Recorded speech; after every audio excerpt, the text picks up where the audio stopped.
Hello and welcome back to another episode of the Chronic Fatigue and Burnout Recovery podcast. Today I am going to do another listener Q&A. The questions for this podcast are inspired by my Instagram Q&A. So I've taken some questions that were recently asked by our Instagram, just things that I wanted to go into in a little bit more depth, and I'll be touching on them in more depth in this episode today. I'll run through what we're going to cover in a moment, just so you know what to expect. But before I do that, just a few personal requests, I guess. Number one, if you haven't already given this podcast a rating on Spotify or iTunes, I would really appreciate a 5-star review. The more reviews I get, the better the podcast ratings, and it means that other people who are searching for this information get to find it. So if you'd like to help out your fellow chronic illness recovery community, then please just take a moment now before you continue listening and to give me that rating. Then secondly, this is the second Q&A episode that I'm doing. I think I said in the previous one that as I've worked through a lot of the big topics when it comes to fatigue recovery, it's nice to do these episodes just to answer specific questions that you have and to kind of give information on bite-sized chunks, which can sometimes be more manageable around certain topics. But this podcast is only as good as the amount of listeners that it has. So I'd love to know if you're enjoying these Q&A episodes. Feel free to share that in your reviews, or feel free to just drop me a line somewhere on Instagram or via the website. There's a contact form there. And just let me know if you're enjoying them. And you can also leave a question for the podcast on the website if you'd like to get one of your questions answered as well. Just make a note when you do submit the contact form that this is for the podcast. So today I'm going to be talking a little bit about the step-by-step process of getting a diagnosis. I'll share a little bit about my own journey and just some things, practical things you may want to know, as well as just some different thoughts around diagnosis in general. I had a question about weaning off caffeine, which is something I'll address today. A question around figuring out your baseline. And then finally, a question about noise sensitivity. So that should keep me pretty busy for the rest of the episode, but I have got a few more interesting topics lined up based on the Q&A as well, some of which I might do full episodes dedicated towards going into more depth in those specific areas. So let's dive straight in. The first question was a question about what is the step-by-step process of getting a diagnosis? So if we're talking about chronic fatigue syndrome specifically, bearing in mind that you might be listening to this podcast and you have some other type of chronic illness experience, that diagnosis process may be different. For example, if it's an autoimmune condition or like long COVID or something else. So for chronic fatigue syndrome specifically, this is a diagnosis of exclusion, which means that you want to have a certain amount of the chronic fatigue syndrome symptoms. You want to have had them for at least 6 months. Then you would go to your doctor and they're really looking to rule out any other causes of your fatigue. So they might want to rule out that you have anemia. They might want to rule out that you have a thyroid condition. They might want to rule out that you have some sort of chronic infection. So the initial process would be to see your general practitioner. What I did when I went through this process was I went onto the NHS website here in the UK. I printed out the list of symptoms for chronic fatigue syndrome. I took a highlighter. I highlighted every single one that I had, which was quite a few. And then I went with that piece of paper to my doctor and I said, I have all of these symptoms and I think I have chronic fatigue syndrome. It just really helps to accelerate the process a little bit. They're still going to want to do the tests. So then the next step in that process was that they did a whole bunch of tests on me. It was mainly just the basic things like liver function, kidney function, a full blood count, iron, folate, vitamin B12, vitamin D, the kind of usual standard battery of tests you would probably get at your doctor. I think all of those came back normal. If I remember correctly, maybe my white blood cells were a little bit on the low side, and they just told me to come back again in 6 weeks, which I did. and then everything was normal. And at that point in time, I kind of jumped ship a little bit on the process of diagnosis because I think there were a few things going on.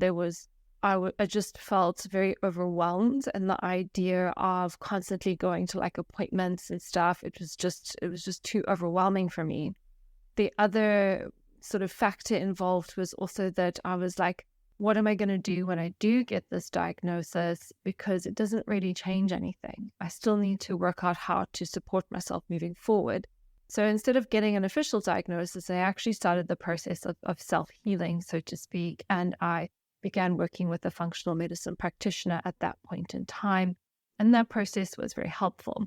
But after a period of time, and I guess it's beyond the scope of this episode to go into like the complexities of everything that happened in my own journey. But after a period of time, I decided to pick up on that diagnosis process again. And then it was the same process. They did the tests. There were a few additional things that they then wanted to test for. I think like celiac disease was the only other one that needed to be ruled out. And then after that, through my doctor, I was then referred to a specialist chronic fatigue clinic. In some cases, you may also be referred to a rheumatologist. When I was diagnosed with chronic fatigue syndrome, I did a telephone interview with the clinic. I didn't have to go and I didn't have to see anyone. You may need to go to a physical appointment, and it may be with a rheumatologist, at which point in time they will diagnose you with chronic fatigue syndrome. So I've heard from just, reading things online, reading things from the community, that sometimes this diagnosis process can take a really long time and it can be quite draining. And at other times it can be quite quick. So for me, by the time I picked up on the diagnosis process again, it was like 6 weeks. It was really, really quick, but I had obviously been experiencing poor health for a long time. But that's kind of what to expect. The whole idea of diagnosis is an interesting one, and it's something I'd like to speak to. And I'm sure I have actually spoken about this previously on the podcast, but I think it's helpful sometimes to hear the same messaging a few times over, especially when you have a tired brain. So, having a diagnosis helped me personally because it finally meant I could justify myself to my friends and family. I could be like, look, this is what has been going on. I have this diagnosis now. And it really helped, I guess, for me to feel more confident in doing the things that I needed to do to take care of myself, because I felt that it was justified. I also feel that that reflects to a certain extent on me because of maybe those people-pleasing archetypes, the tendency to want to have to be the strong one, not be seen as weak or vulnerable. I wasn't able to do that as well for myself prior to diagnosis. I didn't have the confidence to say, no, I can't do that. I don't feel well. But it was easier for me to say, no, I can't do that because I have this diagnosis. But we can also get attached to our labels. So sometimes when people receive the diagnosis of a disease, it becomes almost overcoupled or enmeshed with their identity. And then their whole identity starts to surround itself around being a sick person. And that can be an inhibitory factor towards finding improved health, finding improved quality of life, and finding full recovery, which is what most people are striving for. Because in order for us to achieve something we have never achieved before, we have to become someone we have never been. And recovering from a chronic illness means a complete identity shift, a complete rewiring of the nervous system. But if our nervous system and our identity is overly coupled or enmeshed with this identity of having a disease condition, that can create a lot of roadblocks to change and thriving and finding your health again. So there's nothing wrong with getting a diagnosis. I got a diagnosis. I was always very aware of the fact that I didn't want that diagnosis to determine who I was as a person, to define who I was as a person. It was there, it was in the background. I could use it as I needed when it was helpful to use it. But I was still Anna, and I was still Anna who had all these other parts which are separate from my health. And all those other beautiful parts of me made up who I was. It wasn't the illness that was making up the overarching identity of my persona. So that is something to be aware of. And even if you've already got a diagnosis and you're listening to this podcast in preparation for some of the other things I'm going to talk about, maybe this is a good opportunity just to check in and ask yourself, how much have I made my identity about my illness versus how much have I let these other resourceful, beautiful parts of me shine, irrespective of my health status or diagnosis status. So there's an opportunity for reflection there. And then the final thing I'd like to say is, in clinical practice, I've seen people diagnosed with CFS that, although it's probably not my place to say this, perhaps shouldn't have received that diagnosis. And what that's meant is that they've looked at a lot of like what people with CFS do to manage their health, and they've been thinking about their case very much in the realms or the pigeonholing of CFS. And that's actually stopped them from seeing other things that they needed to do to support themselves in order to feel better. And here, in the sort of cases I'm specifically thinking of are people with autoimmunity, especially if people have brain-related autoimmunity, so their immune system is attacking their brain. That can look a lot like CFS in some cases. And if we're just kind of going down the sort of CFS route of support and we miss the autoimmunity, that person really misses out on like a lot of things that could potentially be helpful and supportive. So we've kind of got to keep if you do have a diagnosis, keep the diagnosis in mind, but also keep an open mind about other things that could be going on in the body, and exploring other things that could also be supportive for what might be happening for you. So that's pretty much all I want to say on this topic. I hope you found that helpful. And I'll now move on to the next one, which is talking about caffeine. Specifically, the question was how to wean off caffeine. And I'm sure some of these stories I've shared previously on the podcast, but I like to bring the information alive with a bit of a story. So what I'll share with you is that before I started to become unwell, I wasn't a caffeine junkie in the sense that like I was having multiple cups of coffee a day and I was heavily reliant on coffee. But I did need like a really strong coffee, like first thing in the morning. I'd have a really strong cup of coffee, filter coffee, and then I would go to the gym and I would train really hard. And obviously neither of those two things together were probably very good for my nervous system, and I was doing them all the time. And then for my first year of recovery, I continued to drink caffeine. And then it was kind of like the end of that first year. I was living in a moldy home, and that's when things kind of like I relapsed a bit, I think, due to the mold exposure and some personal life circumstances, which were very stressful at the time. And I noticed I was still having my strong cup of coffee every morning, and I would just have like buckets and buckets and buckets of sweat under my armpits just from drinking this cup of coffee. And there was just something instinctively and intuitively in me that sort of started to go off coffee. So I switched to decaf first and foremost.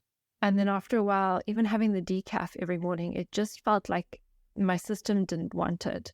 And I eventually switched to green tea, and that's what I do now. I have a mug of green tea, which admittedly does have a little bit of caffeine in it, but very different compared to a regular cup of coffee. And my favorite green tea is the Tea Pigs green tea. I really like it. I have one of those every single morning. And now I don't drink coffee at all, but if we go out like to a coffee shop, for example, sometimes I have a decaf, but even that I'm starting to go off of. So my transition off of caffeine was almost body-led. It was just instinctual and intuitive that my body could just feel that it didn't want this anymore. But I've worked with clients who have a very different story. I've worked with clients that are using caffeine to keep going every day, and sometimes multiple cups of coffee a day spread all the way out the day up until the evening. And then they're experiencing difficulty sleeping, difficulty winding down in the evening. So there's definitely an incentive there to come off of the coffee, but there can also be a lot of fear around that I'm going to be too tired to function. So if we take away the emotional component of this and we just focus on the practical component first and foremost, What I would do in this case is, first of all, reduce the amount of cups of a caffeinated beverage that someone is having. So in some cases, it could be coffee, but it could also be Diet Cokes or full-fat Cokes or any kind of stimulant-based beverage, shall we say. And so if this person is having 5 cups a day, I'll just ask them to go to 5. Or if they're having, 4 cups a day, I ask them to go to 3. And so just eventually reducing the total amount that they're drinking, and then also having a cut-off time. So I worked with a client previously where we had to make the cut-off like 5 o'clock in the afternoon. Then we had to make it 4 o'clock in the afternoon, and then 3 o'clock in the afternoon. And then eventually get them to a point where it's no later than midday. And then hopefully eventually get to the point where it's maybe just 1 in the morning or none at all. So it's a process, and sometimes it can be a slow process, because when we're looking at these health and fatigue recovery journeys, we can only really move as fast as the nervous system will allow. And it's also in the context of everything else that's going on in the healing journey specifically, and in life as a whole. And so for some people, especially if there's a need to rely on the caffeine to function, and there's a lot going on in their life that they feel that they need to function around, it can take a lot for the nervous system to sort of soften and release and find alternative ways. And what may happen is that somebody feels more tired. And that can often be perceived as a bad thing, because, the caffeine is there to give them energy so they can function. And even though that's borrowed energy, which isn't necessarily good for health, it's still helping them keep going day to day. And now if we take that energy, that false stimulation away, now the person gets connected with what is underneath, what is being masked, what is not being felt, and what is not being acknowledged. And this starts to then get into the realms more so of the nervous system work. Because, and this is a common theme when I work with clients, is when they feel more tired, they often think that they're relapsing or the process isn't working. But sometimes we need to connect to the tiredness in our system and learn to surrender to it, to be responsive to it, to allow more space in life for it. And that is really what the process of slowing down and meeting the needs of the body is. So there's 2 parts to this. There's this very practical, we'll just stop drinking so much caffeine type of part. And then there's what need is being met by the caffeine, and what is the emotional and nervous system territory beneath that need, and then how do we support the body with that? And if that is something that you need more help around, the more sort of nervous system behavior change side of things, because remembering that behavior change happens when the nervous system changes. That's what my Nurturing Resilience program is designed to help you with. The next round starts on the 11th of March, 2024. So if you're listening to this podcast and you're realizing, oh, this is not a practical issue, this is actually a nervous system issue, and I need more support around that so I can make the changes which are required to support my body, then I would highly recommend that you check out the Nurturing Resilience program. You can always drop me a line and we can get you onboarded into that. So that is the end of the caffeine piece. Talking about the nervous system, the next question is kind of like a nice little segue, also with the nervous system component, which is how to go about figuring out your baseline. So in the beginning of my journey, I had no concept of baseline. I went probably through the first year of my recovery in repeated boom and bust cycles. And this idea of having a baseline was not even on my radar to begin with. And I eventually ended up doing it was a little 2-week program. I think it was with Tony from CFS Health. He did a little 2-week program. And he was actually the person that taught me the baseline training. And then subsequently, after I received my diagnosis, I was given the opportunity to work with occupational therapists who kind of went through the same process with me as well. And that was for free on the NHS. By that point in time, I kind of worked out for myself, what to do, but the process was still helpful. And really, in a nutshell, all it was, which is very simple and anyone can do this, is keeping a journal. So keeping a journal of everything you do each day, and then next to that, writing down how things make you feel. So you wake up in the morning, you've had a good night's sleep, maybe you feel 6 out of 10. And then you get up, you make some breakfast, you wash your hair.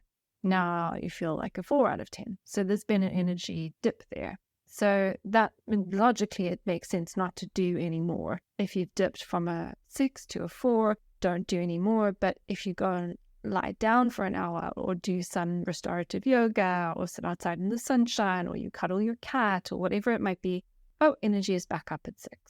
And then maybe you go and do some reading, some researching, or you speak to your therapist and okay, now your energy's back at 4. So if your energy's gone back down to 4, then you know you need to do something restorative. And so this is just an example. But like from keeping the journal over maybe the course of 1 or 2 weeks, you don't have to do it long term. You'll probably start to see the patterns. And these are kind of like what I call energy drains and energy gains. So things that drain your energy and how much they drain your energy. And then things that help you gain energy and how much they help you gain energy. Maybe you can also identify things that don't necessarily drain you, but just keep you stable. So what you're sort of doing then is like working out, okay, in my day, I need to have periods of time where there's things that are going to take my energy because there are things that practically as human beings we need to do each day. But then there needs to be a balance of those things that helps us restore and recharge our energy. And so I knew, for example, like if I did an hour's work speaking with a client, by the end of that hour, I needed to rest. So I knew like, okay, one hour of work, 1 hour of rest, 1 hour of work, 1 hour of rest. And so you can then start to plan out your days accordingly so that there's a balance between what takes your energy and what gives it back. And it will be different for everyone. And so just keeping a journal, what can also be helpful with this journal is noticing what foods you're eating and how meal times are impacting your energy. It's a great way. It's something I get my clients to do is not only for the kind of more pacing side of things, but also to help them keep a food diary and start to notice connections between what they're eating and how they feel. It can be a useful process. And then noticing if they change their lunch, they actually have more energy in the afternoon, or if they eat more protein at breakfast, they have better energy later on in the day. So it can be useful also to do alongside a food diary. The final thing I wanted to say that really helped me refine this process for myself was the somatic work. And these are all the somatic tools that I teach in the Nurturing Resilience program. Because usually people with chronic illness have a lot of numbness, disconnection, and disassociation from the body because it's not a very good place to be. And part of somatic work is to build more mind-body connections. So we are more connected to our day-to-day experience and just what our nervous system is doing at any moment in time. And so from doing more somatic work, it's heightened my awareness of how things were really making me feel. And so it added this whole other layer onto the process of establishing a routine and establishing a baseline, because I could feel so much more when my nervous system was getting activated instead of sort of just zoning out, pushing through, getting things done, and then crashing later. So we can keep journals, and that can be very helpful. But if that's still not helping you, there may be just like another layer to your healing journey, which is building that better connection with self so that there's greater awareness about how things impact you day to day. And then obviously over time, you can grow and expand that capacity. So things that are having a negative impact no longer have as big an impact, and that will improve your endurance as a whole. So I hope that was helpful to understand. Then the final thing or final question for this Q&A is, what can you do about noise sensitivity? And so whenever there's kind of like sensitivity coming from some sort of input, whether it's light sensitivity or sound sensitivity, this is usually a reflection of a brain which is unhealthy and inflamed. And so what happens is that when we are producing some sort of response, or when we're hearing a noise, or we're being exposed to light, the neurons in our brain will need to build up a certain amount of action potential to fire. And in a healthy system, there's a big gap in terms of how much stimulus we can receive until the neuron fires. But in an unhealthy system, there's a very, very small gap in between how much stimulus we need to receive until the neuron fires. So to make that a little bit easier to understand, we talk about this being close to threshold. Healthy neurons are far away from their threshold. So it means we can hear a lot of noise or be exposed to a lot of light before the neuron fires and we go, oh, that's too much, I'm overstimulated now. Whereas in an unhealthy system, the neurons are sitting so close to threshold that all we need is a tiny, tiny little trigger and it pushes us over the edge. So this is the response to the quality of the health of the brain cells. Healthy, inflamed brain cells sit closer to threshold. Unhealthy, inflamed brain cells sit closer to threshold. Healthy brain cells are far away from threshold, therefore we can handle a lot more stimulation before it becomes too much. So really this is a brain health issue. And I've recorded other podcasts on brain health, so you can go back and listen to those if you want to go more in depth in terms of how you can support your brain. But just in a nutshell, we need to make sure that our blood sugar is balanced. We're getting appropriate amounts of glucose and or ketones if we've chosen the ketogenic diet route to support the energizing of the cells. And then we need to have brain cells that can receive oxygen. So we need healthy blood flow, healthy blood pressure. We need to have good amounts of B12, folate, and iron so that we have appropriately sized red blood cells to appropriately transport oxygen to the brain. We need good breathing. We need no asthma, no sleep apnea. These things need to be ruled out. We also need to reduce inflammation in the body as a whole. So that might mean addressing autoimmunity, especially autoimmunity of the brain. It might also mean dealing with infections, dealing with mold mycotoxins, dealing with gut issues, because the inflammation generated from these immune processes could be spilling over to inflammation in the brain. And then finally, we also need to strengthen the brain.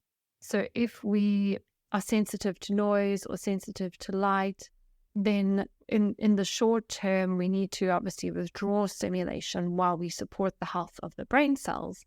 But then once the brain cells are healthier, we can increasingly, in a titrated way, stimulate the brain with light exposure, stimulate the brain with noise exposure in a controlled way.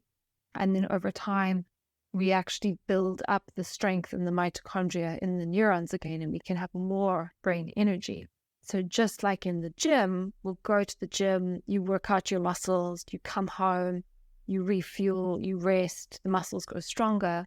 The same is true for the brain. We do exercises for the brain, then we rest the brain, then we support the brain with all the healthy nutrients and oxygen and glucose and make sure there's an anti-inflammatory environment. And then the mitochondria undergo biogenesis and then the brain cells have more energy. So that's how we support ourselves with noise sensitivity. And maybe those people who are further along in their journey who've noticed their noise sensitivity has improved, even though they maybe never understood what I've spoken about today in terms of the threshold, it's probably because naturally as part of your healing journey, you've been doing things which have supported the health of your brain. So that seems like a good place for me to wrap up today. Just to finish up and say I'm so grateful to everybody who has asked these questions. It's really great just to have some short little bite-sized pieces to talk about. I've got loads of lists and notes of all sorts of other things to talk about as well. And so watch out for that, and I will see you in the next episode.